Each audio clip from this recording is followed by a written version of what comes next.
Quiero hablarles sobre el aspecto más significativo de nuestra santificación. De hecho, el único poder de nuestra santificación, y eso es Cristo en nosotros, el Hijo de Dios, el segundo miembro de la Trinidad, el Señor Jesucristo, según el Nuevo Testamento. Vive en cada creyente. Él está en nosotros y también nosotros estamos en Él. De hecho, unas 90 veces en el Nuevo Testamento dice que estamos en Cristo, o estamos en el Señor Jesús, o estamos en el Señor Jesucristo. 90 veces. No hay ninguna religión en el mundo que mantenga ese tipo de concepto con su deidad.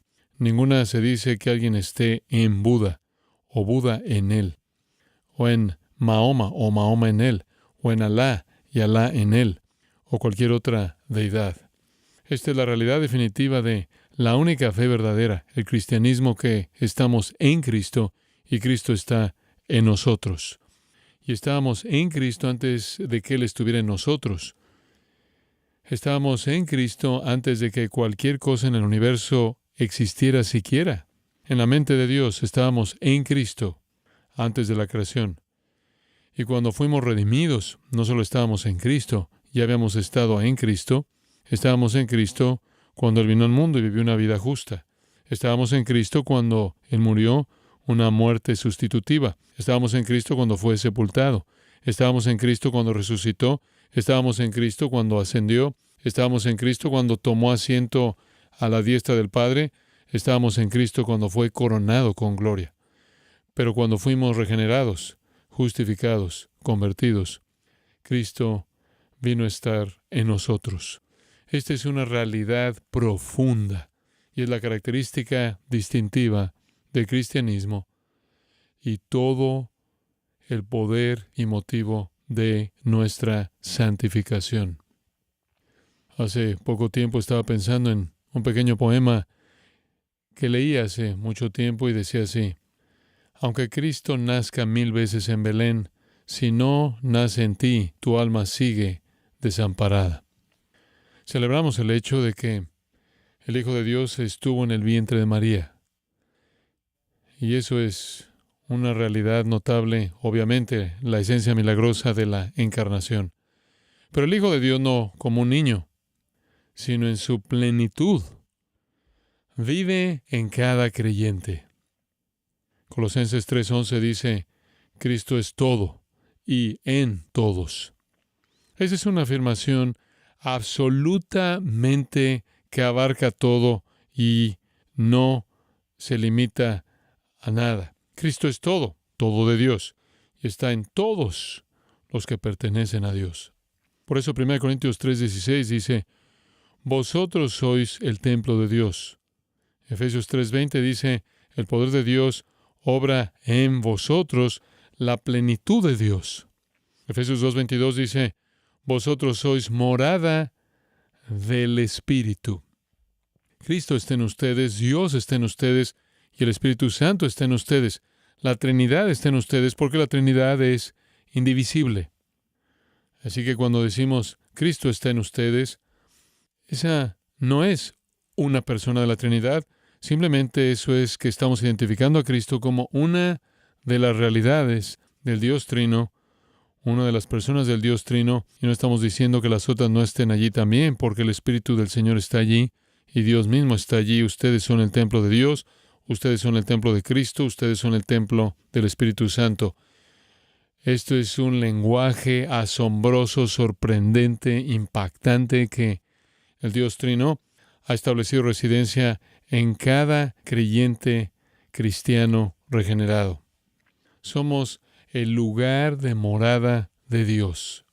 La oración de Pablo, ahora recuerdan en Gálatas 4, es que, dado que eso es verdad, estoy de nuevo en trabajo de parto hasta que Cristo sea formado en ustedes. Él quiere ver que el Dios que esté en nosotros domine nuestras vidas para que tomemos la forma de Cristo, quien es la manifestación de Dios. Cristo formado en ustedes. Cristo está en ustedes. Ustedes deben convertirse como Cristo. Él tiene que tomar el control de tu vida para que en cierta medida seas indistinguible de Él. Ahora, como hemos estado diciendo en estos primeros mensajes, esto es la esencia de la santificación. Cuando pensamos en nuestra biografía, es elección, justificación y glorificación, y entre la justificación y la glorificación solo hay una cosa que está pasando, y eso es la santificación. Ese es el proceso de hacerlo usted santo, disminuyendo su apego al pecado y aumentando su apego a la justicia, disminuyendo la frecuencia de su pecado y aumentando la frecuencia de su justicia, volviéndose menos como usted era y más como Cristo es. La santificación es la obra de Dios en el alma entre la justificación y la glorificación. El asunto es que debemos ocuparnos, Filipenses 2, en lo que Dios está obrando en nosotros, en lo que Dios está operando en nosotros. Debemos adoptar la esencia del mismo que habita en nosotros. Eso es piedad, santidad, semejanza a Cristo. Cuando hablamos de 2 Corintios 3:18, al contemplar su gloria, somos transformados a su imagen de un nivel de gloria al siguiente en una progresión, y eso es la obra del Señor, que es el Espíritu. El Espíritu Santo hace esta transformación, moldeándonos en el Cristo que tenemos viviendo en nosotros, cuando contemplamos su gloria. Y eso es el proceso de la santificación. Hablamos sobre el hecho de que no somos pasivos en eso. Hay una idea popular de que debemos ser pasivos, dejar ir, dejar que Dios actúe. Hablamos de eso como una visión, una postura antinominiana que dice que Cristo ya vivió una vida perfecta por nosotros, por lo que no necesitamos prestar atención a eso. Eso es contrario a 2 de Pedro, que con toda solicitud añadimos a nuestra fe todas esas virtudes. Este es el anhelo de todo pastor fiel por su iglesia. Pablo está diciendo, estoy en dolores de parto hasta que Cristo sea formado en ustedes. La indiferencia popular y generalizada hacia la santificación que domina nuestra cultura de iglesia contemporánea es un triunfo del pecado, es un triunfo de la mundanalidad, es un triunfo de la ignorancia, es un triunfo de la carnalidad, muy opuesto a la santificación.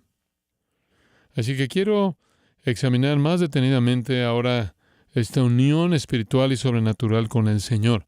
Creo que es tan simplemente definido en Colosenses 3:4, donde la Escritura dice, Cristo, quien es nuestra vida, no parte de ella, Él es nuestra vida.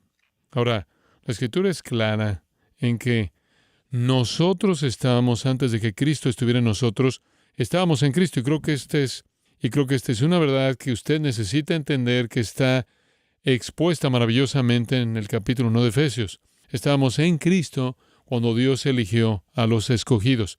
Estábamos en Cristo cuando Él vino al mundo, vivió una vida justa, murió una muerte sustitutiva, como dije, fue sepultado, resucitó, ascendió, se sentó a la diestra del Padre y fue coronado de gloria. Estamos en Cristo antes de que hubiéramos vivido. Si usted se pregunta cómo funciona eso, regrese, si es tan amable, al capítulo 1 de Efesios y veamos un poco más de cerca esta porción maravillosa de las Escrituras. La declaración de resumen se encuentra en el versículo 3. Bendito sea el Dios y Padre de nuestro Señor Jesucristo, que nos bendijo con toda bendición espiritual en los lugares celestiales o lugares celestes en Cristo. Ahora, la frase operativa es en Cristo. Toda bendición espiritual que el cielo posee para otorgar está en Cristo. Fuera de Cristo no hay bendiciones celestiales. No hay otro nombre por el cual usted pueda ser salvo. Fuera de Cristo, el cielo no le da nada a usted más que juicio e ira. No hay forma de acceder a ninguna bendición celestial a menos de que usted esté en Cristo. Fuera de Cristo, solo hay condenación y juicio. Todo está en Cristo. Y quiero que piense en lo que significa estar en Cristo, así que veamos un poco más de cerca el siguiente versículo, Efesios 1:4. Y esto en sí mismo realmente es una declaración sorprendente. Según nos escogió en Él antes de la fundación del mundo. Muy bien, estamos antes de la fundación del mundo aquí, lo cual significa que estamos en la eternidad pasada. Nada existe excepto Dios mismo. Y Dios, el Dios Trino, diseña un propósito que se desarrolla en la historia redentora. Ese propósito involucra la creación de un universo, la creación de la tierra, la creación de la humanidad y todas las criaturas que la apoyan. Todo eso es un teatro para que Dios ponga en escena el drama de la redención, con el fin de llevar a su presencia para siempre a aquellos que están en Cristo. Él nos escogió en Él. ¿Qué significa eso? Significa esto, que cuando Dios escogió antes de la fundación del mundo a quien salvaría, nosotros estábamos allí, en su mente. Usted estaba allí, yo estaba allí. Todos los que creerán a lo largo de la historia humana fueron escogidos en Cristo. Por eso digo que antes que se creara cualquier cosa, antes de que usted naciera, antes de que creyera usted, antes de que usted fuera salvo, ya estaba usted en Cristo en la mente de Dios. Esto es simplemente increíblemente profundo. Usted no es un accidente, no llegó a esta conclusión por su cuenta. Esto vino de la mente de Dios en la eternidad pasada, en la voluntad independiente, no influenciada, soberana del único Dios verdadero. Dios tenía a sus escogidos en su mente infinita cuando Él diseñó el plan para salvarlos. Ellos ya estaban en su Hijo. Él colocó su amor en ellos y puso en marcha el plan para llevarlos a la gloria como una novia para su Hijo. Él sabía quiénes eran. La Escritura dice que sus nombres fueron escritos en el libro de la vida del Cordero desde antes de la fundación del mundo. Esta es la verdad de la elección. La doctrina de la elección significa que estábamos en Cristo antes de que existiera cualquier cosa. Y la verdad de la elección, entonces, escuche, establece que nuestra unión con Cristo es eterna. Fue una unión eterna cuando Dios la inició.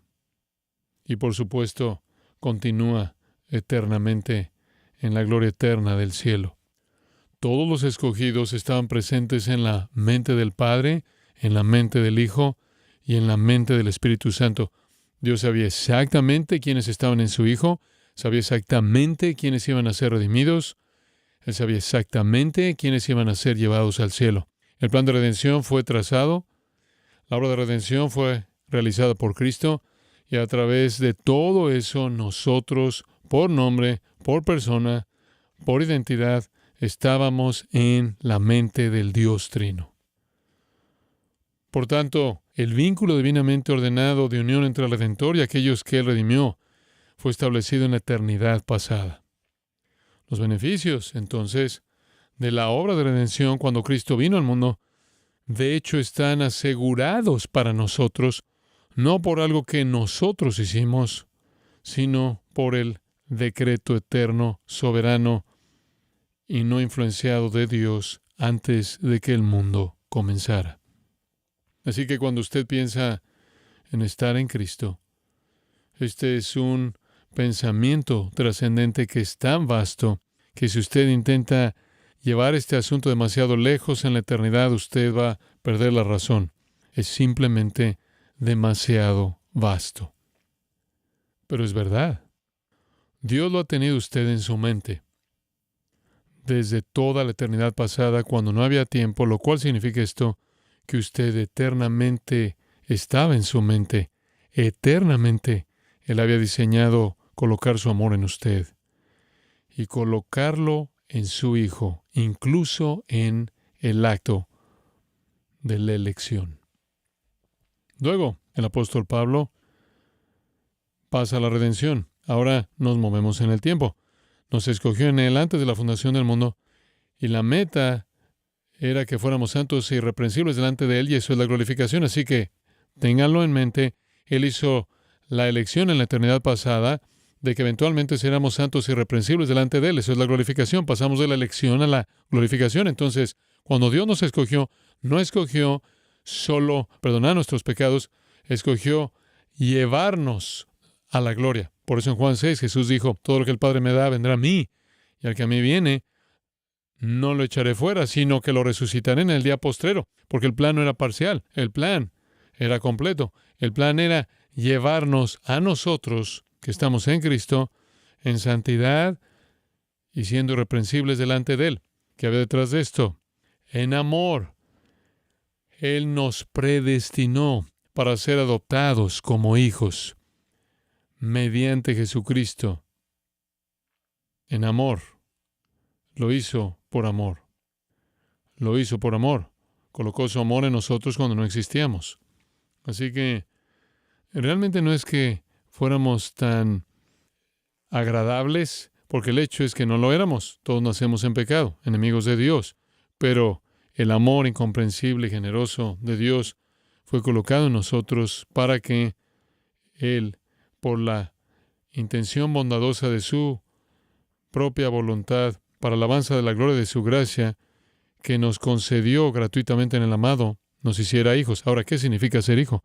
El concepto clave en la adopción es la herencia. Ese es el concepto clave en la adopción en las Escrituras, es la herencia. Él nos estableció en la eternidad pasada, porque estábamos en Cristo allí, para que un día recibamos la herencia de todo lo que el cielo posee, junto con aquel en quien encontramos nuestra vida, el Señor Jesucristo. Así que la Biblia habla de nosotros como coherederos con Cristo. Ahora, para hacer esto una realidad, tuvo que hacer la obra de redención, versículo 7. En Él, en Cristo, tenemos redención por su sangre, el perdón de nuestros pecados según las riquezas de su gracia, que nos concedió generosamente a todos. Ahora llegamos a la redención.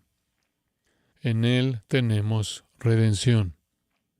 ¿Qué significa eso? Significa que cuando Él realizó su obra de redención, estábamos en Él. Así como estábamos en Él, antes de la fundación del mundo, estábamos en Él cuando Él realizó la obra de redención. Escuche Colosenses 1:13. Él nos libró de la potestad de las tinieblas y nos trasladó al reino de su amado Hijo, en quien tenemos redención, el perdón de pecados. ¿Entendió eso? En Él, en su Hijo amado, tenemos redención. Estamos unidos a Él en todo sentido. En Gálatas, en el capítulo 3 y versículo 27, porque todos ustedes que fueron inmersos en Cristo, no en el bautismo de agua, sino en la unión en sí, en el momento de la salvación, todos ustedes que fueron inmersos en Cristo, se han revestido de Cristo. Lenguaje poderoso. Así que, literalmente, estamos unidos a Él en su vida de obediencia. Estamos unidos a Él en su vida de obediencia. Él vivía una vida santa y nosotros estábamos allí en Él viviendo esa vida santa. Ese tipo de realidad increíble se menciona de nuevo por el apóstol Pablo, Romanos 5:19. Por la obediencia de uno, muchos fueron constituidos justos. La justicia de Cristo, la justicia sin pecado de Cristo a lo largo de su vida, nos fue acreditada porque estábamos en la mente de Dios y en la mente de Cristo y en la mente del Espíritu Santo en Cristo en su obediencia. Él dijo, solo hago lo que el Padre me diga que haga. Solo hago lo que el Padre me muestra que haga. Solo hago lo que el Padre quiere. Nunca hago nada que no sea lo que el Padre quiere. Una vida perfecta de obediencia. Estábamos unidos a Él en esa obediencia. Por eso, de nuevo, en 1 Corintios capítulo 1, versículo 30, un versículo importante del que hablamos antes. Mas por Él, por la obra de Dios, estáis vosotros en Cristo Jesús, quien nos ha sido hecho por Dios justicia, santificación y redención. Estamos en Cristo y en Cristo tenemos nuestra santificación. El Padre considera que los escogidos literalmente han vivido la vida de Cristo, así como considera que Cristo ha muerto nuestra muerte. Él toma nuestro lugar en la cruz, nuestros pecados son colocados en Él y la justicia de Él es colocada en nosotros. Estábamos en Él cuando morimos y así se pagó la pena por el pecado. Estábamos en Él cuando vivió, aunque no hemos nacido. En la mente de Dios estábamos en Cristo mientras vivía Él su vida perfecta en nuestro lugar. El que no conoció pecado, por nosotros fue hecho pecado, para que fuésemos hechos justicia de Dios en Él. Nuevamente en Él. En Él nos hemos vuelto la justicia de Dios. A Pablo le gusta decir, no tengo una justicia propia, pero tengo la justicia de Dios, porque estoy en Cristo. Y esa justicia nos fue acreditada, escuche, cuando Cristo vivió una vida perfecta miles de años antes de que naciéramos. Porque en la mente de Dios ya estábamos en Él por virtud de la elección soberana. Él llevó nuestros pecados en su cuerpo para que pudiéramos convertirnos en la justicia de Dios en Él. Y la realidad más central de nuestra unión con Cristo es su obra expiatoria. Obviamente es la obra de su encarnación, su vida sin pecado, su muerte expiatoria. Dios literalmente infligió sufrimiento injusto, castigo injusto al Señor Jesús y consecuentemente otorgó bendiciones celestiales a los pecadores. Lo digo de nuevo, infligió sufrimiento injusto al Señor Jesús y otorgó bendiciones inmerecidas a los pecadores. El Señor Jesús fue tratado de manera diferente a lo que merecía para que nosotros pudiéramos ser tratados de manera diferente a lo que merecemos. Esta es la gran comprensión esencial de la expiación. El sufrimiento injusto de uno a los ojos de Dios se convierte en la base suficiente para la bendición no merecida del otro. Ahora hay personas que dicen, no sé acerca de eso, parece un error de justicia. Castigar a alguien que es inocente y bendecir a alguien que es culpable. Si parece un error de justicia, sepan esto. El plan fue diseñado, autorizado y completado por el juez santo y divino, la fuente suprema de verdad y justicia. Lo siento, la definición que usted tiene de justicia no es la que importa, solo la de Dios lo es. Dice, bueno, espera un momento, ¿no parece justo para Jesucristo? Entonces sepa esto, la sustitución de Él fue voluntaria. Él dijo, nadie me quita la vida, yo la pongo por mí mismo. Lo hizo por el gozo que fue puesto delante de Él. No se violó ninguna ley porque el legislador santo solo hace lo que es justo.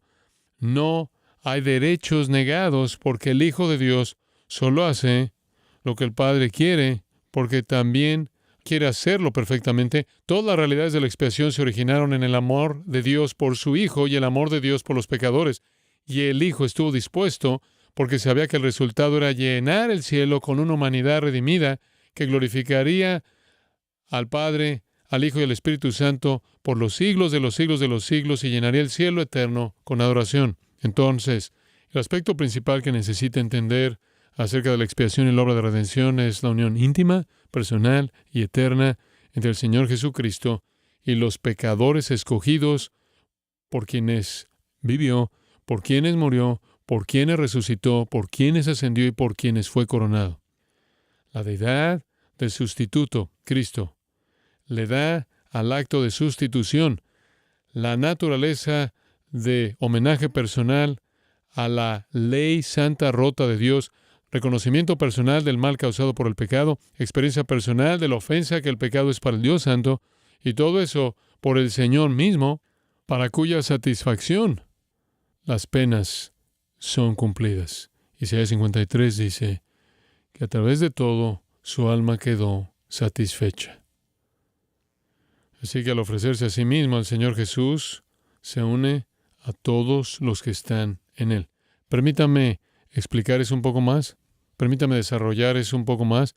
La Escritura dice que morimos con Cristo, vivimos con Él. Hemos cubierto eso, morimos con Cristo, Romanos 6:8. Si hemos muerto con Cristo, creemos que también viviremos con Él. Colosenses 2:20. Habéis muerto con Cristo. Colosenses 3:3. Habéis muerto y vuestra vida está escondida con Cristo en Dios. 2 Timoteo 2, si morimos con Él, también viviremos con Él. Romanos 6:6, sabiendo esto que nuestro viejo hombre fue crucificado con Él, morimos con Él, cuando Él murió, nosotros morimos. Fuimos sepultados con Él. Romanos 6:4, hemos sido sepultados con Él. Colosenses 2:12, habiendo sido sepultados con Él, vivimos con Él su vida, morimos con Él su muerte, fuimos sepultados con Él en su sepultura, y luego fuimos resucitados con Él. Colosenses 2:12. También fuiste resucitados con Él, Colosenses 3:1. habéis sido resucitados con Cristo, Efesios 2:6. Fuiste resucitados con Él, y luego, cuando Él ascendió a la gloria, fuimos sentados con Él en el cielo, Efesios 2:6. Nos sentó con Él en los lugares celestiales. Esta es una verdad impresionante y asombrosa. Piense atrás en el tiempo de la vida de nuestro Señor. Su vida fue mi vida, la vida de usted. Su castigo fue nuestro castigo. Su muerte fue nuestra muerte. Su sepultura fue nuestra sepultura. Su resurrección fue nuestra resurrección. Su ascensión es nuestra ascensión. Su exaltación es nuestra exaltación. Y por eso Efesios 1:3 dice, somos bendecidos con toda bendición espiritual en los lugares celestiales en Cristo. Y cuando el Señor estaba haciendo esta obra redentora, aún no habíamos vivido. No habíamos vivido. Aún así, Dios nos consideró en unión con su Hijo y nuestro Salvador a lo largo de su obra redentora cumplida. Ahora escucha esto. El Señor Jesús no vivió, Él no murió, Él no resucitó, Él no ascendió, Él no tomó su trono por un grupo desconocido de personas. ¿Entendió eso? Él no hizo todo eso por un grupo desconocido de personas, aún por decidir. Lo hizo por aquellos que ya estaban en Él, por el acto soberano de Dios. No es una obra potencial de redención, es una obra real. Eso es lo que los teólogos han llamado redención particular. Estábamos allí, en Él, antes del tiempo. Estábamos allí, en Él, durante su obra redentora terrenal.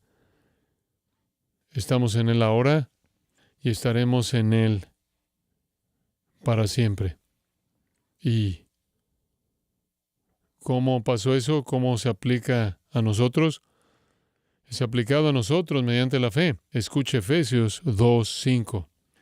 Aun estando nosotros muertos en pecados, Dios, debido a que Él es rico en misericordia, debido al gran amor con que nos amó, nos dio vida juntamente con Cristo. ¡Qué declaración! Él resucitó a Cristo, nos resucitó a nosotros. Nos resucitó con Él, versículo 6. Nos sentó con Él en los lugares celestiales en Cristo, para mostrar en los siglos venideros las abundantes riquezas de su gracia en bondad hacia nosotros en Cristo Jesús. Esa es la realidad de ser coherederos. ¿Cómo pasó esto? Porque por gracia habéis sido salvos mediante la fe. Y esto no de vosotros, pues es don de Dios, no por obras para que nadie se gloríe. Todo es un regalo de Dios basado en la elección soberana de Dios. La función que desempeñamos es mediante la fe, pero la fe no es algo de nosotros. Incluso la fe para creer es un regalo de Dios. Dios da el regalo de la fe a los escogidos. Así que siempre hemos estado en Cristo. Siempre en la mente de Dios, eternamente en Cristo. Y el Señor acaba de, según Efesios 1:8, inundarnos de las riquezas de su gracia. Esto, en cierta manera, cambia completamente la dirección. Esto, en cierta manera, hace que la vida que usted tiene cobre una dirección diferente, ¿no es así? Usted pensó que llegó hace 19 años. En lo que respecta al mundo, sí, en lo que respecta a Dios, estaba en su mente en la eternidad pasada. Siempre estuvo en la mente de Él. Cuando no había tiempo, estaba en su mente. Gracia, generosa, sabiduría, abundante. Así que volvemos a Efesios 1. Todo esto que Él derramó abundantemente en nosotros, todo esto que nos dio abundantemente, no es de extrañar que diga en el versículo 8, en toda sabiduría e inteligencia nos dio a conocer el misterio de su voluntad, según su beneplácito que se propuso en Él. Ahí estamos de regreso en la eternidad pasada. Él se propone en Cristo, nos colma con las riquezas de su gracia, y luego en las Escrituras nos da toda sabiduría y entendimiento para entender este increíble misterio de su voluntad. El versículo 11 dice, hemos sido predestinados según su propósito, quien hace todas las cosas según el consejo de su voluntad, para que nosotros, que fuimos los primeros en confiar en Cristo, seamos para alabanza de su gloria. Él recibe toda la alabanza, recibe toda la gloria. Él realizó la elección, Él realizó la regeneración, Él dio la fe, el arrepentimiento. Ahora, algo más ha sucedido en la santificación. Estamos en Cristo, pero algo notable ha ocurrido en la santificación. Cristo es ahora ¿qué? Cristo ahora está ¿qué? En nosotros. Él está en nosotros. Estamos en Cristo, quien se ha convertido en nuestra santificación, pero ahora Cristo está en nosotros. Estamos en Cristo en todos los sentidos. Es algo interesante de pensar, pero en 1 Tesalonicenses se refiere a los muertos en Cristo. Incluso cuando usted está muerto, todavía está en Cristo. Incluso cuando usted está muerto, todavía está en Cristo. Incluso cuando su cuerpo está en una tumba, en descomposición, todavía pertenece a Cristo y un día será levantado para unirse a su espíritu, glorificado en su presencia. Usted nunca deja de estar en Cristo en lo que a Dios concierne desde la eternidad pasada hasta la eternidad futura. Y cuando usted se convierte en creyente, se convierte en el templo de Dios, el templo de Cristo, el templo del Espíritu Santo. Y Cristo establece su residencia en usted. Ahora ya no es algo que está en la mente de Dios cuando no está allí. Ahora es una realidad y está allí. Cristo está ahora en usted. No es de extrañar que Pablo le diga a los corintios, ¿qué? ¿Ustedes que han estado en Cristo desde toda la eternidad, ustedes que han pertenecido a Dios y a Cristo desde la eternidad pasada hasta la eternidad futura, ustedes en quienes Cristo ahora vive, ustedes unirían a Cristo a una prostituta? Es una declaración sorprendente. ¿Harían eso? Cristo ahora está en ustedes. Cuando estaban en Cristo no podían hacer nada. Cuando solo era usted en Cristo, Cristo lo hacía todo. Ahora Cristo está en usted. Vaya a Juan 15, hay muchas formas de hablar al respecto, pero vaya a Juan 15. Ahora, el resto era todo el lado de Dios, de que usted está en Cristo. Ahora hay un cambio dramático. Cristo está en usted. Y en Juan 15, versículo 4 dice, permaneced en mí, yo en vosotros. Si ustedes permanecen en mí, yo en ustedes, permanecen en mí, yo en ustedes. Como el pámpano no puede llevar fruto por sí mismo si no permanece en la vid, así tampoco vosotros si no permanecéis en mí. Yo soy la vid, vosotros los pámpanos. El que permanece en mí, yo en él, éste lleva mucho fruto. Porque separados de mí, nada que podéis hacer. Cuando solo está usted en Cristo, en la mente de Dios, usted no puede hacer nada. Pero cuando Cristo vino a vivir en usted, ahora usted lleva fruto. Ahora usted lleva fruto. Usted contrasta eso con la rama de Judas que no lleva fruto, cortada y quemada, distinguiendo a Judas de los otros discípulos. El versículo 8 dice, mi Padre es glorificado en esto, en que llevéis mucho fruto. En que llevéis mucho fruto. Y ahora usted tiene a Cristo en usted y puede llevar mucho fruto. Y esto es permanente, por cierto. Él nunca nos dejará ni nos desamparará. Nada jamás nos separará del amor de Dios en Cristo. Nuestra vida está escondida con Cristo en Dios.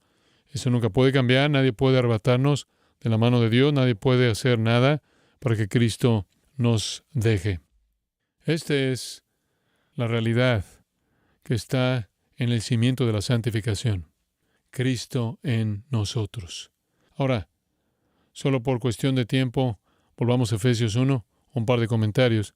Así que nuestra elección fue en Él. Nuestra redención es en Él. Nuestra santificación es en Él y Él en nosotros. Y luego la glorificación.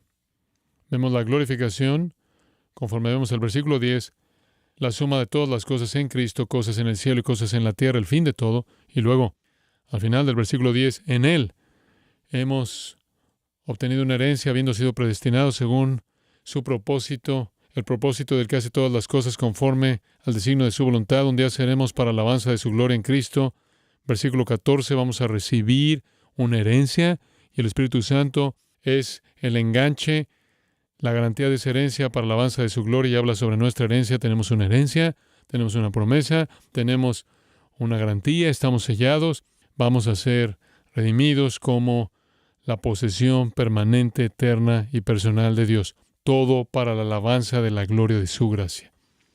Así que la santificación es ahora, no solo yo he estado en Cristo, a través de toda su obra redentora cuando ni siquiera yo estaba vivo.